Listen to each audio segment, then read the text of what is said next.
Welcome, and thank you for joining me today. I'm going to discuss a character building event in my formative years on the Great Plains. The year was 1860, but first, today the Plains include the states of Montana, the Dakotas, Wyoming, Nebraska, Kansas, Colorado, Oklahoma, Texas, and New Mexico. The Plains also extend into Canada, portions of Manitoba, Saskatchewan, Alberta, and the Northwest Territories. During my life, the Plains were very different. Living there was a constant struggle for survival and considerable conflict. Many lost their lives to nature or were killed by others.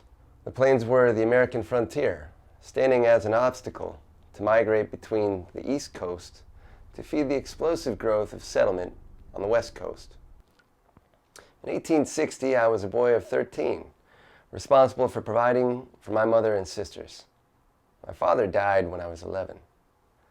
That year, I and an older partner set out on a fur trapping expedition into unmarked and uninhabited territory, Indian country. We traveled to our site by wagon, pulled by a team of oxen. We built a dugout near a river and began trapping. We collected a fair number of pelts meant for sale. What followed was a series of unfortunate events that put my young life in mortal danger. One day a grizzly bear attacked and killed our oxen, leaving us without animals to pull our wagon and transport our pelts. It attacked our camp again on the second day. However, with a lucky shot, I killed the bear. Then, as it was November, the cold set in and ice formed. I went out on the ice, slipped and upended a rock, which came down and broke my leg.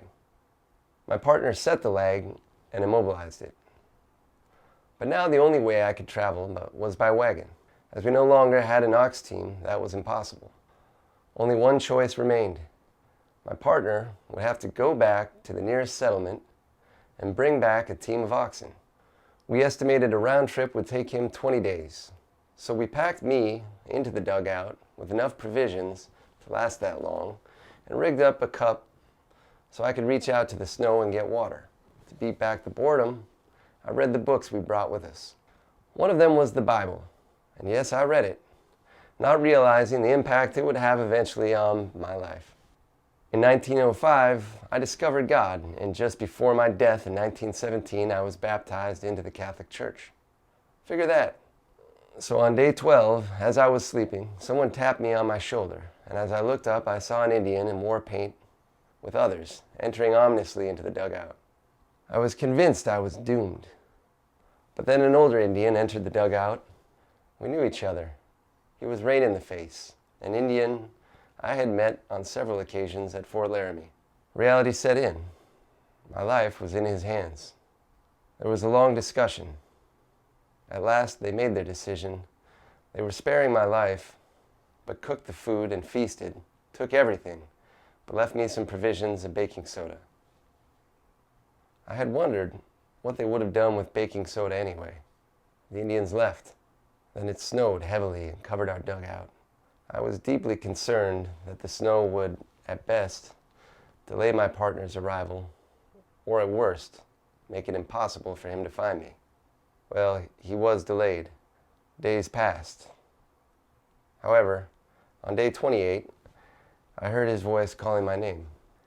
As he brought back a team of oxen, my weeks of being marooned were over.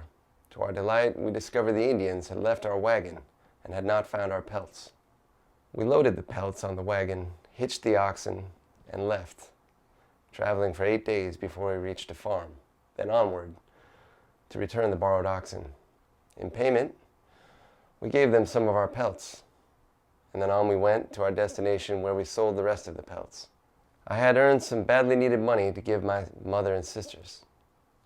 My leg was on the mend. From this harrowing episode, I learned survival skills and gained confidence in myself. However, a much more important lesson was more interpersonal. As a boy, I had treated Rain in the Face with respect and dignity. I credit his actions in the dugout as a reciprocal act of respect on his part toward me. Being an older Indian, Rain in the Face had the younger Indians' respect and was able to prevail upon them, not only to spare me, but to leave provisions.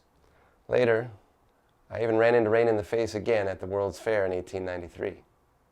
That lesson, in dealing with people, I applied to the way I treated and interacted with my employees. Cowboys, gauchos, samurai, women and Indians, and others. Some were former foes, doing so successfully for over 3 decades because, in my view, they were not just employees, but fellow travelers in life in my Wild West show.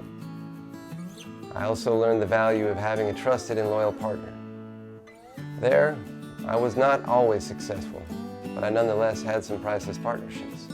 At the time, little did I know that my adventures were just starting. I had beaten the odds at age 13. Grizzly attack, broken leg, marooned, life hanging by a thread.